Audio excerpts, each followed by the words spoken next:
تو election commission کی بھی اس پہ بہت سبکی ہوتی ہے. تو اب الیکشن کمیشن کیا اس کے بارے میں سٹینڈ اپناتا ہے یہ دیکھنے والی بات ہے. لیکن یہ بہت افسوسناک بات ہے. یہ کام پہلے بھی ہو سکتا تھا. الیکشن شیڈیول سے پہلے ہی اس کے بارے میں تبدیلیاں کر دی جاتی. پہلے ہی یہ 5 سال تقریباً ہونے کو آئے ہیں کہ الیکشن ڈیلیڈ ہے. تو اب دیکھنے والی بات ہے کہ نئے الیکشن کی ڈیٹ کب ہوتی ہے. الیکشن کمیشن اس کے بارے میں کیا اپنی پالیسی اڈاپٹ کرتا ہے.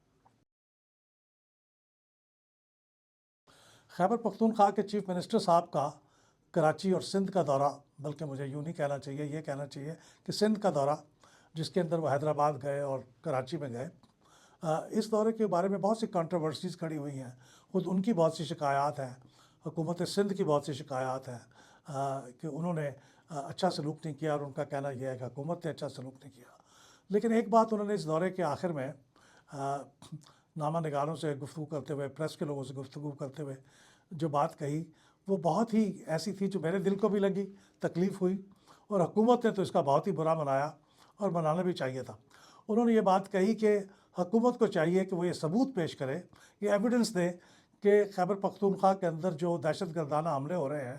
وہ افغانستان کے اندر بیٹھے ہوئے لوگوں کے کندھے پہ ہو رہے ہیں، یعنی افغانستان اس کا ذمہ دار ہے یا نہیں. اور پھر انہوں نے بات دہرائی کہ افغانستان کے تو اور بھی ہمسایہ ممالک ہیں، کسی اور کی شکایت نہیں ہے. انڈائریکٹلی وہ یہ کہہ رہے تھے کہ Pakistan has to be blamed for that. اور یہ اتنی افسوسناک بات ہے کہ آپ کا ملک کا ایک بیانیہ ہے، آپ کا ملک کی ایک پوزیشن ہے، ایک سٹینڈ ہے، ایک وفاقی حکومت نے اڈاپٹ کی ہوئی ہے کہ خارجہ امور کے بارے میں پوزیشن وہی اڈاپٹ کرتے ہیں،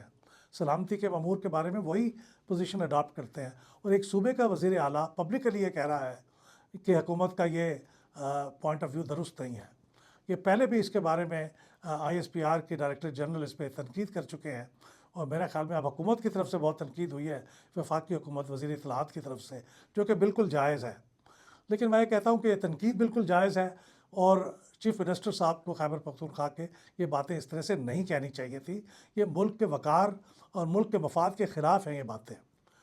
لیکن میں اس کے باوجود یہ بات کہوں گا کہ حکومت کو بھی چاہیے کہ وہ صوبائی حکومت کو کانفیڈنس میں لے اور ان کیمرہ انہیں بتا دے، بریف کر دے کہ یہ دیکھیے ہمارے پاس یہ ثبوت ہے. اگرچہ یہ اتنی اپیرنٹ بات ہے، اتنی آبویس بات ہے کہ اس کا ثبوت دینا اٹسیلف بڑا ایبسرڈ لگتا ہے، لیکن بتا دے ان کو تاکہ یہ جو ایک قسم کی گنجائش ہے وہ بھی ختم ہو جائے اس کے بارے میں وہ جو کہہ رہے ہیں. تو میں تو اس پہ اس طرح کہتا ہوں کہ جس طرح سے حضرت موسیٰ علیہ السلام کو بھی اللہ تعالیٰ پہ پورا یقین تھا کہ وہ موجود ہیں، ان پہ ایمان لائے ہوئے تھے، لیکن پھر بھی انہوں نے کہا تھا کہ مجھے ذرا اپنا جلوہ دکھائیں. پھر کوہ طور پہ ان کو جلوہ دکھایا گیا. تو میں کہتا ہوں کہ یہ بھی وزیر اعلیٰ جو ہے، اگر ان کو بھی یقین نہیں ہے جو کافی وفاقی حکومت کہہ رہی ہے، تو ان کو بھی کوئی جلوہ دکھا دیا جائے تاکہ ان کا یہ ایکسکیوز ختم ہو جائے کہ کوئی ان کے پاس بنیاد نہیں ہے جس کی بنا پہ وہ بھی افغانستان کو بلیم کر سکیں. بہت شکریہ.